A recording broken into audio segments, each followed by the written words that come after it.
Ülkelerim yetişip Hammanızga ketdi. erishib kelgan bo'lsin. Kimiki yaxshi niyatlar bo'lsa niyatlariga yetsin. Amin. Sog' omon bo'laylik. Aramızda sağlık düşmesin. Xudo taolo birimizni kam qilsin. Tani sağlık tinchlansin. Ura!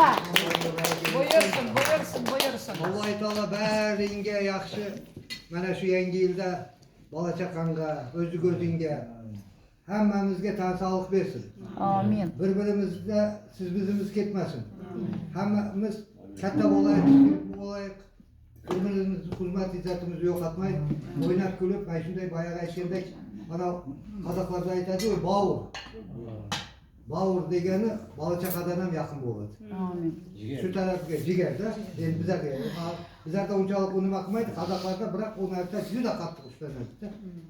Shuning uchun hamma vaqt mana shunday intiqomimiz ketmay, o'rtamiz yo'q bo'lmay, siz bizimiz ketmay, tanimiz sog' bo'lib, boyaga aytgandek 4 muchalimiz sog' bo'lsin.